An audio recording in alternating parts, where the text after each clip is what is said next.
नमस्कार साथियों, उम्मीद है आप सब बढ़िया होंगे। स्वागत है आप सभी का।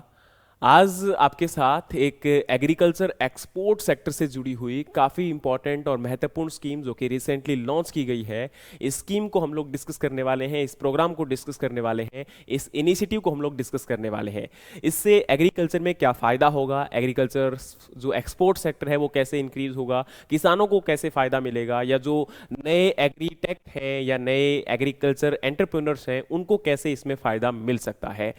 तो अगर आप एक एग्रीकल्चर सेक्टर में रुचि रखते हैं, या आप एक स्टूडेंट हैं, या आप एक किसान हैं, तो आपके लिए आज का सेशन काफ़ी महत्वपूर्ण रहने वाला है। आपको बताना चाहता हूं कि एपिडा के अंडर में रिसेंटली एक स्कीम या एक प्रोग्राम लॉन्च किया गया है, एक इनिशिएटिव लॉन्च किया गया है जिसका नाम है भारती।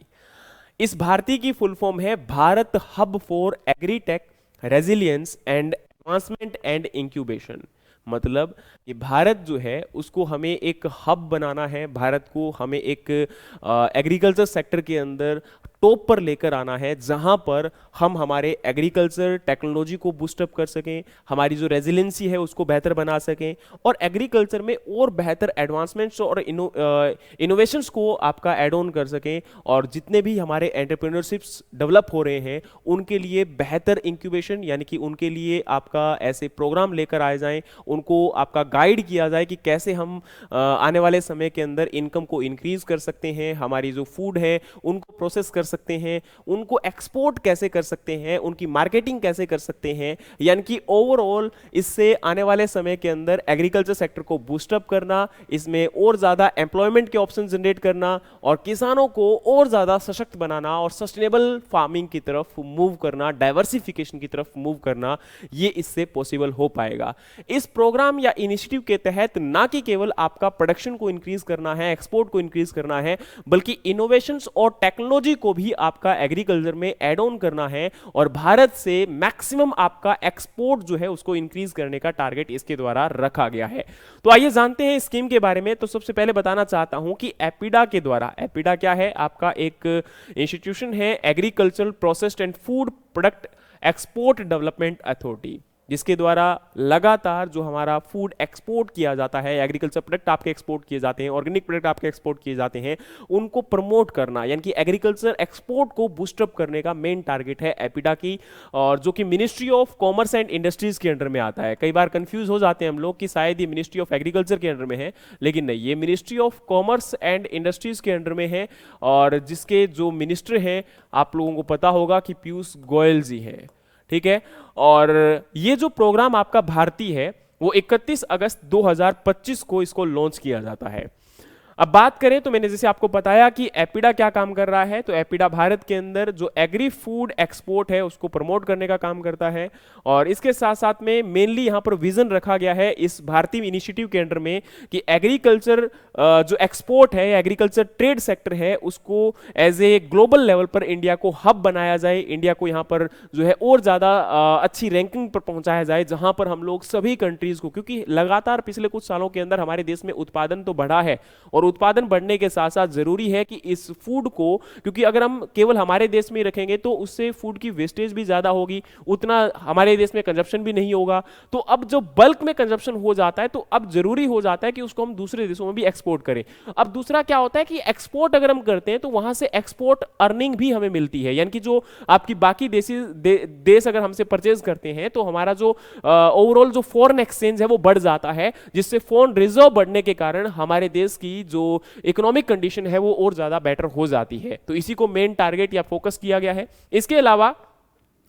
अब ऐसा नहीं है कि केवल हमारे देश का प्रोडक्शन इंक्रीज हुआ है,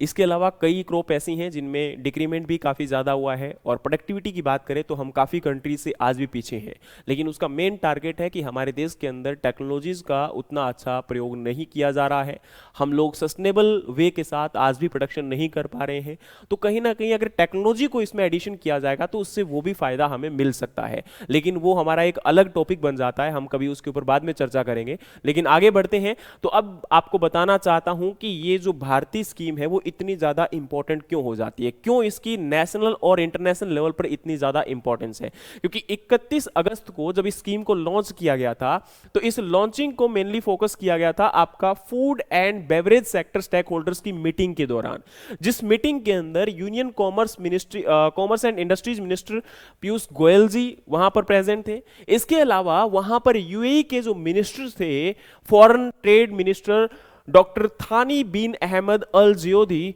वो भी वहां प्रेजेंट थे, जो कि इंटरनेशनल एक कंट्री को रिप्रेजेंट करते हैं। वहीं अगर हम बात करें तो यहां पर यूनियन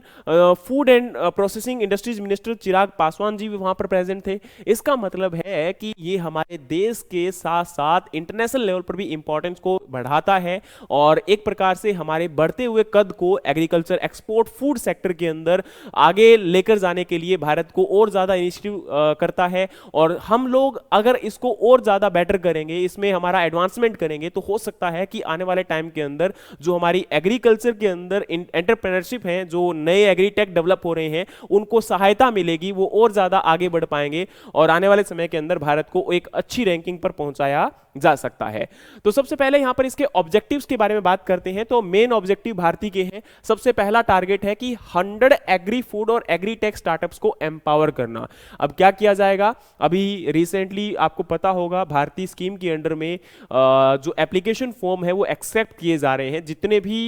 एग्री टेक या एग्रीकल्चर फूड स्टार्टअप्स हैं, उनको इसके अंदर आपका एप्लीकेशन जो है वो भेजने हैं। अब ये जो एप्लीकेशन भेजे जाएंगे, अब उनमें से 100 एग्री फूड और एग्री टेक स्टार्टअप्स को क्या किया जाएगा? आपका चूज किया जाएगा। जो बेहतर होंगे, जिनके इनिशिएटिव बेहतर होंगे, जिनका आगे फर्दर प्लानिंग बेहतर होगा, उनको इसके अंदर क्या किया जाएगा? ऐड किया जाएगा और फर्दर उनको इनोवेशन और रेजिलियंस के लिए तैयार किया जाएगा कि एग्रीकल्चर फूड सेक्टर के अंदर हम कैसे अपने प्रोडक्ट को और बेहतर बना सकते हैं, उसकी मार्केटिंग कैसे बेहतर कर सकते हैं, एक्सपोर्ट को कैसे इंक्रीज कर सकते हैं और ओवरऑल आपका फर्दर ये कह सकते हो कि इनकम को कैसे इंक्रीज कर सकते हैं। और इसमें एपिडा का मेन टारगेट है कि हमारा जो एग्रीकल्चर फूड एक्सपोर्ट है उसको 50 बिलियन तक लेकर जाना 2030 तक। 2030 तक का जो हमारा एग्रीकल्चर फूड एक्सपोर्ट का टारगेट है वो 50 बिलियन का रखा गया है, जो कि मेन टारगेट आप कह सकते हो। तो इसका इनिशिएटिव या इसका ऑब्जेक्टिव आपको समझ में आ गया होगा कि भारतीय स्कीम का मेन ऑब्जेक्टिव क्या है। अब बात करें तो इसमें मेजर कौन कौन से फोकस एरिया होंगे, इसमें टेक्नोलॉजीज को कौन कौन सी इंटीग्रेट की जा रही है, तो बताना चाहता हूं कि पायलट प्रोजेक्ट या पायलट कोहॉर्ट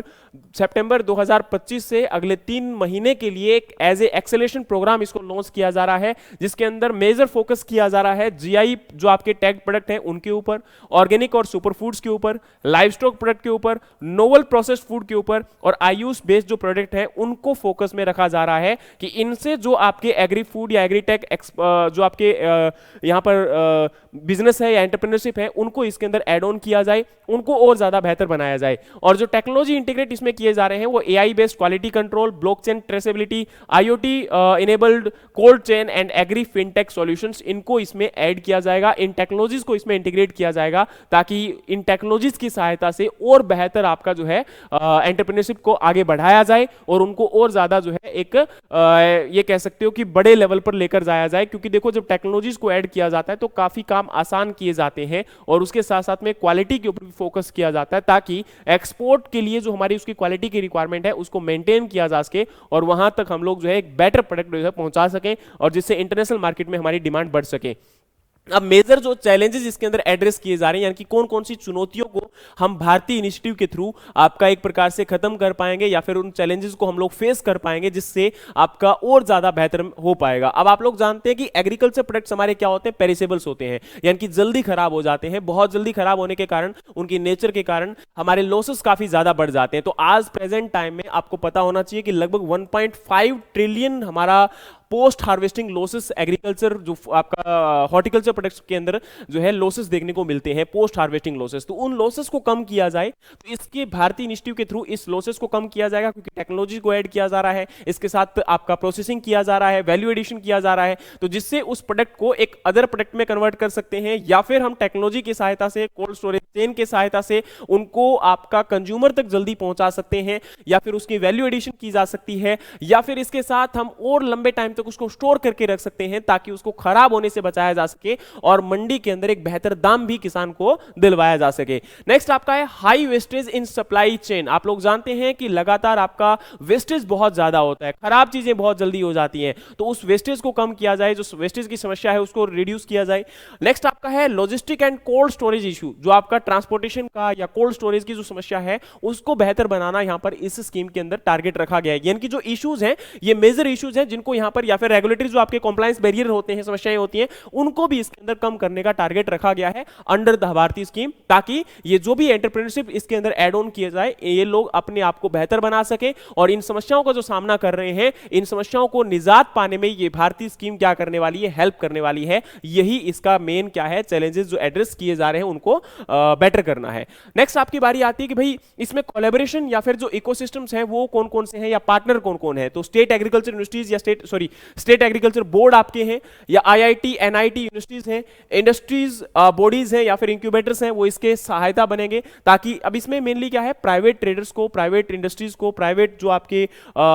बॉडीज हैं या इंडस्ट्रीज हैं उनको भी इसमें एज इंक्लूड किया जा रहा है ताकि हम लोग जो छोटे आपके एक प्रकार से व्यापारी हैं या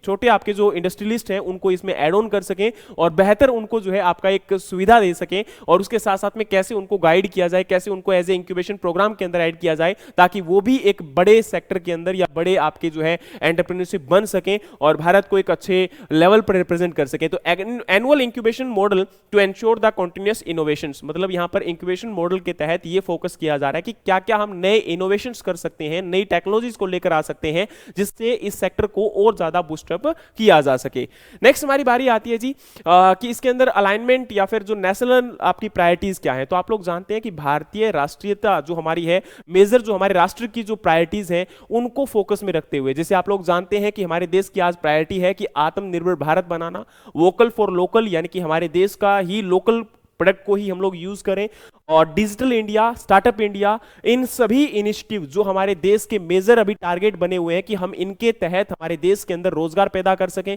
हमारे देश के जो लोकल प्रोडक्ट्स हैं हम उनको ज्यादा यूटिलाइज करें, हमारे देश के किसानों की, हमारे देश के जो लोग हैं उनकी आमदनी को बढ़ा सकें। तो वो कब हो पाएगा, वो तभी पॉसिबल हो पाएगा जब हम इन सभी चीजों को, ये हमारे जो मेन टारगेट रखे गए हैं, ये हमारे जो मेन आपके अलाइनमेंट रखे गए हैं, इनको हम लोग खरा उतर पाएंगे। और ये खरा कब उतर पाएंगे, जब हमारे देश की जो लोकल आपके एंटरप्रेन्योरशिप है उनको हम आगे लेकर जाएंगे। और आज भारत देश की जो 47% पॉपुलेशन एग्रीकल्चर पर डिपेंडेंट करती है, अब उनके जो एग्री टेक है, एग्री फूड हब है, उनको हम बेटर करेंगे। तो ऑब्वियस सी बात है आने वाले समय के अंदर लोगों को भी, खासकर यूथ को यहां पर क्या मिलने वाला है, एक एनकरेजमेंट मिलने वाला है। तो ऑब्वियस सी बात है यूथ लेड एंटरप्रेन्योरशिप और एक्सपोर्ट लीड ग्रोथ को डेवलप करना यहां पर मेन टारगेट रखा गया है। इसके साथ में जो मेजर एक्सपेक्टेड आउटकम है वो क्या हो सकती है। तो पहला आपका है कि एग्री फूड एक्सपोर्ट कॉम्पिटिटिवनेस बढ़ेगा, लोगों के बीच में एक प्रकार से आपका ये कह सकते हो कि प्रतिस्पर्धा बढ़ेगी, कौन बेहतर प्रोडक्ट को उत्पादन कर पाता है। और इसके साथ में नेक्स्ट यहां पर रहेगा strengthened value added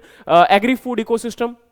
agri food ecosystem और बेटरमेंट हो पाएगा। इसके अंदर आपकी जो एक प्रकार से ब्लॉकचेन जो फैसिलिटीज हैं, या आपका एक प्रकार से एक से सिस्टम से दूसरा जो सिस्टम जुड़ा हुआ है, ये सिस्टम बेहतर हो पाएगा। Enhance the global positioning of agri food product. अब ऑब्वियस सी बात है, अगर आप लोग एग्री फूड एक्सपोर्ट को इंक्रीज करने वाले हो, हमारे देश के बेहतर उत्पाद अगर हम डेवलप करेंगे, इंटरनेशनल मार्केट में डिमांड बढ़ेगी, तो हमारा कद इंटरनेशनल मार्केट में एज ए एक्सपोर्ट के तौर पर और बढ़ेगा और हमारा जो रिजर्व है, फॉरेन रिजर्व, वो और ज्यादा बढ़ेगा, हमारे देश की इकोनॉमी बढ़ेगी। Long term export growth and sustainability, हमारा, मैंने ऑलरेडी कहा कि जिस प्रकार से एक्सपोर्ट अगर बढ़ता है तो देश की इनकम बढ़ती है, देश का जो एक्सपोर्ट फॉरेन रिजर्व है वो बढ़ता है, और ओवरऑल देश की इकोनॉमी की ग्रोथ होने के साथ साथ देश के लोगों का भी विकास होता है, देश के अंदर और ज्यादा बेहतर करने की अपॉर्चुनिटीज आ जाती हैं, सशक्ता आ पाती है। तो और इससे हमारा जो सस्टेनेबल एग्रीकल्चर है उसको भी बूस्टअप मिलने वाला है। तो मेन कंक्लूजन यही है कि भारतीय स्कीम जो है वो एक अच्छा और स्ट्रेटेजिक स्टेप है, इंटीग्रेशन जिसके अंदर इनोवेशन किया जा रहा है, स्टार्टअप्स को फोकस किया जा रहा है, ग्लोबल ट्रेड मार्केट को यहां पर फोकस रखकर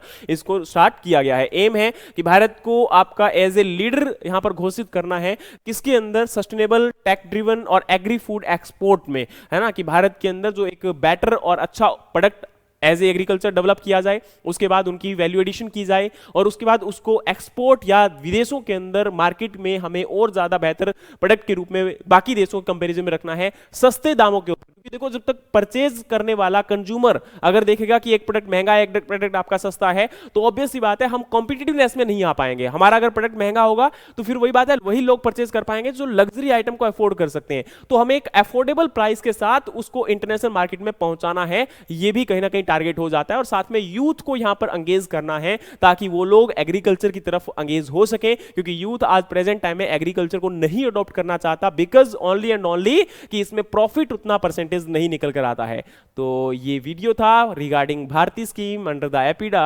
उम्मीद है कि आपको पूरा वीडियो पसंद आया होगा और इसी प्रकार के और भी एग्रीकल्चर अपडेट्स के लिए हमें फॉलो कर लीजिए ताकि हम आपको और ज्यादा बेहतर नॉलेज प्रोवाइड कर सके आने वाले समय में। जय हिंद, जय भारत, जय जवान, जय किसान।